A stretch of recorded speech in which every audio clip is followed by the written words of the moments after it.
Karen Reed's defense attorney says investigation was corrupted from the start in closing argument. Here's how the retrial unfolded. The case centers on a window of time that started late on January 28, 2022, and stretched into the early morning hours of the following day. That evening, Reed and O'Keefe went out with friends to two bars in Canton as the region braced for a historic snowstorm. The party eventually moved to a home at 34 Fairview Road, and while Reed has said she dropped O'Keefe off, witnesses who testified for the prosecution said he never came inside. It is the prosecution's theory that O'Keefe exited the vehicle and that Reed put her SUV in reverse and pressed on the gas at about 75% of the throttle. According to testimony presented at trial, prosecutors allege Reed hit O'Keefe at a speed of about 24 miles per hour, shattering her SUV's taillight, sending the victim to the ground and causing him blunt force trauma injuries to his head that incapacitated him, leading to his death. When Reed returned to the scene the next morning with two other women, they found O'Keefe lying in the snow near a flagpole in the yard of the home. In the prosecution's telling, when a paramedic who responded to treat O'Keefe asked what happened, Reed responded, "I hit him, I hit him, I hit him."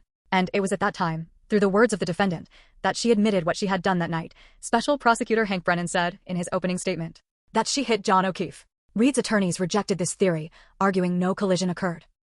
Their experts testified some of O'Keefe's injuries, specifically cuts and scratches on his arm, were caused by a dog, and that the damage to Reed's taillight was inconsistent with it striking a person. The defense worked to undermine confidence in the investigation, highlighting Proctor's text messages about the defendant.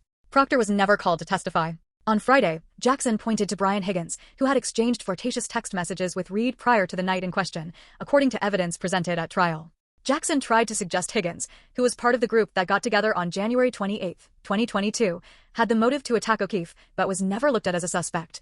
Higgins has not been charged in the case, and his attorney, William Connolly, has denied any wrongdoing by his client.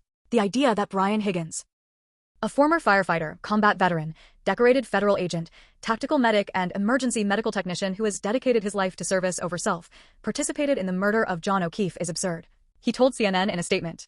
Both sides have emphasized the scientific evidence backs their theory of the case. On Friday, Jackson repeatedly mentioned the science and data, calling it that silent witness, which he said failed to prove O'Keefe was struck by a vehicle. "We are after the truth in this courtroom. You're entitled to it."